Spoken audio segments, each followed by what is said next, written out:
نائمہ آج بے تحاشا خوش تھی۔ خوشی اس سے سنبھل رہی تھی۔ اس کی مسرت و شادمانی اس کی حرکات و سکنات سے ظاہر ہو رہی تھی۔ اس کا دل آسودگی سے دھڑک رہا تھا۔ نائمہ ایک بیوہ خاتون تھی۔ اس نے زین کو بغیر باپ کے پالا تھا۔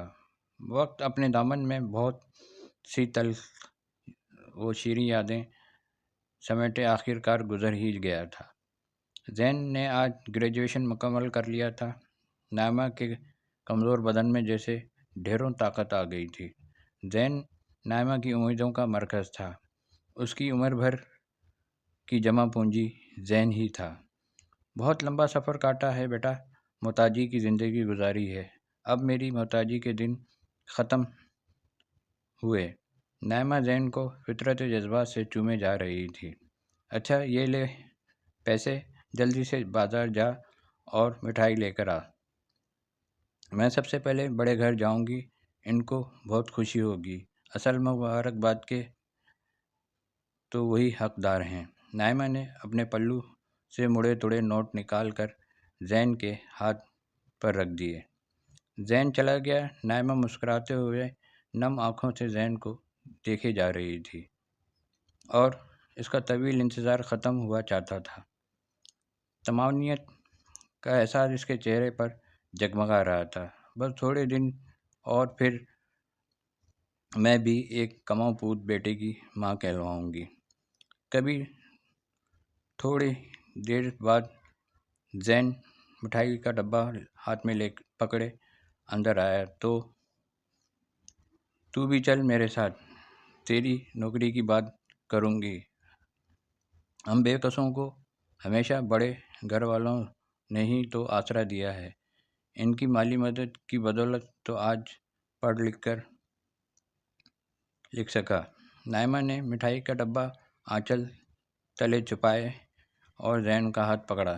مجھے نہیں جانا اماں، زین کے خرخر آواز میں برہمی سے کہا اور ہاتھ چھڑا لیا۔ نائمہ نے ٹھٹک کر زین کو ایک نظر دیکھا، پھر اکیلے ہی چل دی۔ نائمہ کو زین کا انداز برا لگا تھا، مگر پھر وہ سر جھٹک کر مسکرانے لگی۔ وہ کسی بھی برے خیال کو دل میں جگہ دے کر اپنی اتنی بڑی خوشی کو غارت نہیں کرنا چاہتی تھی۔ اب تو دن بھر پھرنے والے تھے۔ اچھا وقت آ گیا تھا۔ نائمہ جس وقت بڑے گھر پہنچی شام کا وقت تھا۔ نائمہ سرخ اینٹوں کے فرش پر بہت عجلت سے چل رہی تھی۔ جامن کے پیڑ پر بیٹھی سنہری پروں والی چڑیا اپنی جگہ پر پھدکتے ہوئے چہچہا رہی تھی۔ نائمہ مسکرائی اور برسوں سے اس گھر میں آتی رہتی تھی۔ ہر آہٹ، ہر آواز سے مانوس تھی۔ سرخ فرش پر جا بجا پتے بکھرے ہوئے تھے۔ نائمہ نے قدموں تلے پتے بے سری آواز نکال رہے تھے۔ بڑی بی بی سامنے سفید لیس والا دوپٹہ اوڑھے نماز کی ادائیگی کر رہی تھی۔ نائمہ کی رفتار دھیمی ہوئی۔ نائمہ تخت پوش کے کونے پر ٹک گئی اور بے چینی سے بڑی بی بی کے فارغ ہونے کا انتظار کرنے لگی۔ نائمہ کی نظریں ان کے پاکیزہ پر نور چہرے پر ٹک گئیں۔ صاف ستھری پروقار سی بڑی اماں کی ذات میں ایک پروقار کشش تھی۔ بڑی اماں سلام پھیرنے کے بعد دعا میں مشغول ہو گئیں۔ وہ لمبی دعائیں مانگا کرتی تھیں، مگر آج وہ نائمہ کی وجہ سے جلدی فارغ ہو گئی تھیں۔ سلام اماں، یہ آپ کے لیے۔ نائمہ نے جھک کر مٹھائی کا ڈبہ آگے کیا۔ یہ کس لیے؟ زین پاس ہو گیا۔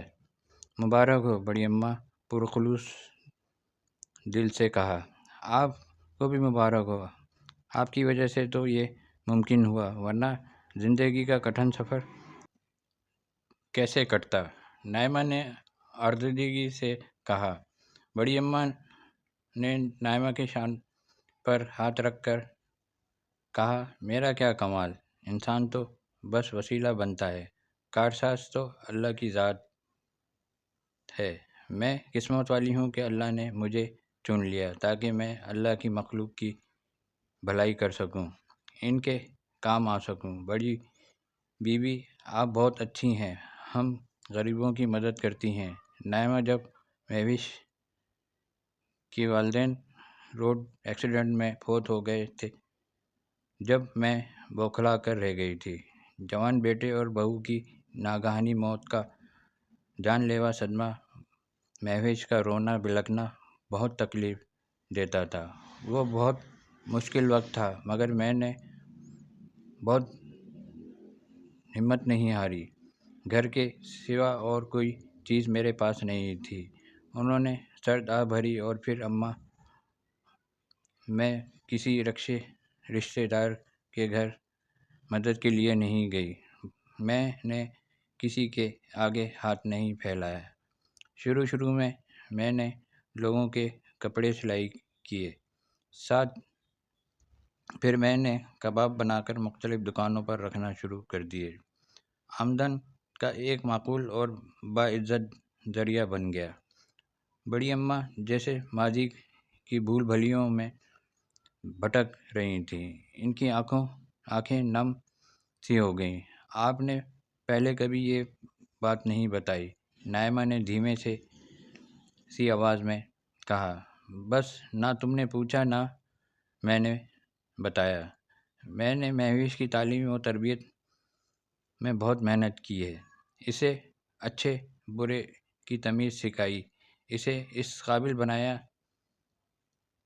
وہ اپنے قدموں پر کھڑی ہو سکے، اپنے بل بوتے پر دنیا میں سر اٹھا کر جی سکے، اپنی صلاحیتوں کو بروئے کار لا کر حق و حلال کی روزی کمانے کے قابل ہو سکے۔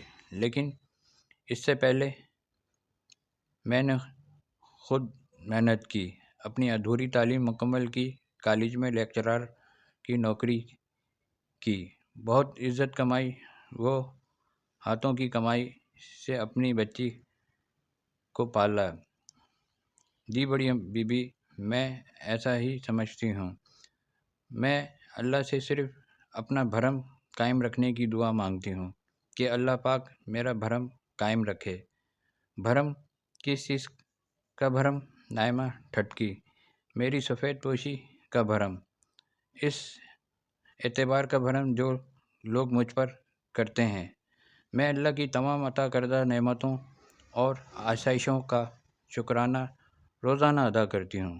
جس باری تعالیٰ نے میری لاج رکھ لی، مجھے محنت سے کمانے کی عادت ڈال کر میری عزت نفس کو بچا لیا۔ مجھے مانگ کر کھانے کی عادت پڑ جاتی تو میری انا، میری خودداری، اپنی موت آپ مر جاتے۔ اللہ کا شکر ہے، لاکھ شکر ہے، اللہ نے مجھے دینے والا بنایا۔ وہ ابھی تک نماز کی پوزیشن میں ہی تھیں، ان کو اپنے پاؤں پر بوجھ سا محسوس ہوا تو بڑی بیوی نے پاؤں سیدھے کیے اور اپنے ہاتھوں سے اپنے ہی پیر دبانے لگیں۔ نائمہ نے آگے جھک کر بڑی بیوی کے پیروں پر ہاتھ رکھے تاکہ وہ دبا سکے، مگر بڑی بیوی نے پاؤں ہٹا لیے۔ ہاتھ سلامت ہیں جب تک بیٹا، تب تک میں اپنا ہر کام خود کرنا چاہتی ہوں۔ دوسروں پر انحصار کرنا، ہر کام کے لیے دوسروں کی طرف دیکھنا ذہنی و جسمانی معذوری ہے۔ وہ بی بی، اپنا وعدہ یاد ہے نا؟ نائمہ نے سرگوشی انداز میں بولی۔ ہاں یاد ہے۔ مہوش، زین کو نوکری سے لگوا دے، تم بے فکر رہو۔ میں بہت شکریہ، نائمہ اٹھتے ہوئے بولی۔ بڑی بیوی گھر کا بجٹ بنا رہی تھی، ماہانہ راشن، گیس و بجلی کے بل اور دیگر اخراجات کے لیے انہوں نے پیسے الگ کر لیے، تو حسب روٹین انہوں نے نائمہ کے لیے ایک لگی بندھی رقم الگ کر لی۔ پھر کچھ خیال آنے پر مہوش سے بولی، مہوش بیٹا، زین کی نوکری کا کیا بنا؟ میں نے بات کر لی ہے، 20,000 تنخواہ ہے۔ آپ نائمہ آنٹی سے کہیے گا وہ زین کو کہے وہ کل مجھے میرے آفس آ کر ملے۔ مہوش جو کاغذ قلم سنبھالے حساب کتاب لکھ رہی تھی، قلم روک کر بولی۔ بڑی اماں نے محبت سے مسکرا کر مہوش کو دیکھا۔ جب زین خود کمانے لگ جائے گا تب آپ نائمہ آنٹی کو یہ رقم دینا بند کر دیں گی۔ ہاں، جب زین اپنی ماں کا سہارا بن جائے گا تب یہ رقم میں کسی اور ضرورت مند کو دینا شروع کر دوں گی۔ مہوش آج گھر پر تھی۔ دونوں دادی پوتی حساب کتاب کر رہی تھی۔ ان دونوں کا طرز زندگی سادہ سا تھا۔ انہوں نے ضروریات زندگی کے علاوہ کبھی فضول خرچی نہیں کی تھی۔ بیٹا اب کھانا بنا لو، بھوک لگ رہی ہے۔ جی میں کچن میں جا رہی ہوں۔ مہوش چھٹی والے دن سارے کام کرتی تھی۔ بڑی اماں کو کوئی کام نہیں کرنے دیتی تھی۔ نائمہ چھوٹی سی عمر میں بیوہ ہو گئی تھی۔ سر چھپانے کے لیے بھی جگہ نہیں تھی۔ ننھے زین کو لے کر وہ در بدر کی ٹھوکریں کھاتی رہی۔ پھر اسے بڑی اماں ملی۔ وہ مقامی کالج میں لیکچرار تھیں۔ وہ نائمہ کو اپنے ساتھ لے آئیں۔ تھوڑے دن وہ بڑی اماں کے ساتھ رہی۔ پھر کسی خدا ترس خاتون نے اسے رہنے کے لیے اپنا گھر دے دیا۔ گھر محلے کے درمیان تھا۔ لوگ اچھے، رحم دل اور نیک تھے۔ نائمہ کو مسئلہ نہیں ہوا۔ بڑی اماں ایک مخصوص رقم نائمہ کو دے دیا کرتی تھی۔ نائمہ اگر خیال کرتی تو محنت کو اپنا اشعار بنا سکتی تھی۔ کسی کے آگے ہاتھ پھیلانے کے بجائے وہ چھوٹی موٹی محنت کر سکتی تھی۔ مگر اس نے ایسا نہیں کیا۔ اسے مانگ مانگ کر کھانے کی عادت ہو گئی۔ سارا محلہ اسے حسب توفیق اس کی مدد کرتا تھا۔ صدقہ خیرات کے پیسوں سے نائمہ کی زندگی آسان ہوتی چلی گئی۔ مانگنا اس کی فطرت کا حصہ بن گیا۔ شروع میں اسے شرم آتی تھی، پھر اس نے سب سے پہلے اپنی عزت نفس کو کچلا، اپنی خودی کا گلا گھونٹا۔ ہاتھ پھیلانے والے کے پاس خودداری رہ بھی نہیں سکتی۔ وہ کبھی شکر ادا نہیں کرتی تھی، نہ اللہ کا اور نہ ہی اللہ کے بندوں کا، جن کو رب تعالیٰ نے وسیلہ بنایا تھا۔ بس ہر وقت تنگی کے رونا اور مانگنا اس کی زندگی میں شامل ہوتا چلا گیا۔ زین کی بھی حالت ایسی ہی تھی۔ جب ماں ایسی تھی تو وہ بیٹی کی محنت کی عظمت کا درس کیسے دے سکتی تھی؟ صبر و شکر کس چڑیا کا نام ہے زین نہیں جانتا تھا۔ پورے محلے سے دال روٹی اکٹھی کرنے والا زین بھی ماں کے نقش قدم پر چل نکلا تھا۔ بیٹا تیار ہو جاؤ، مہوش بی بی نے تمہیں فیکٹری بلوایا ہے۔ وہاں وہ بہت اچھی بڑی پوسٹ پر کام کرتی ہیں۔ بڑی بی بی نے وعدہ کیا ہے نوکری دلوانے کا۔ نائمہ پرجوش تھی۔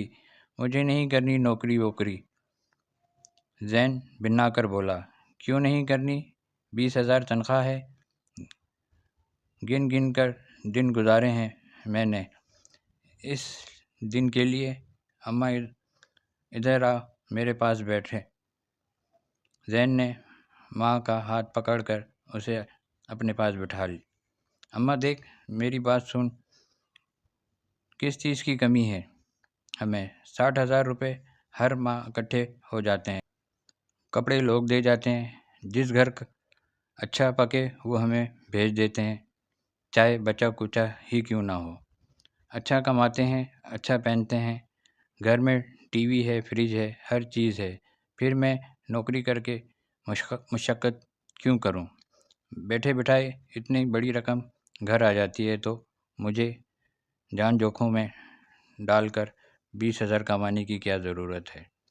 زین نے کیا کہہ رہا تھا؟ نائمہ کو کچھ سمجھ نہیں آ رہا تھا۔ زین کے حوالے سے اس نے جتنے خواب دیکھے تھے وہ خاک ہوتے دکھائی دے رہے تھے۔ اماں ایک راز کی بات بتاؤں؟ وہ قریب ہوا، دھیمی آواز ہو گئی۔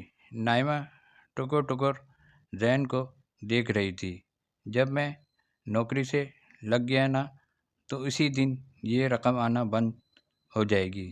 مجھے نوکری کر کے اپنی یہ ماہانہ امداد نہیں کھونی، کبھی نہیں۔ میں ایم اے کروں گا، پھر ڈبل ایم اے، پھر زین کی آواز کسی پگھلے شیشے کی مانند نائمہ کے کانوں میں گھستی چلی جا رہی تھی۔ آج پہلی بار اسے احساس ہو رہا تھا، بہت شدت سے ہو رہا تھا، اس نے اپنے بیٹے کو کیا بنا دیا تھا۔ احسان فراموش یا حد حرام، اس کی خودی ختم ہو چکی تھی۔ وہ معذور ہو چکا تھا، لولا لنگڑا حرام خور۔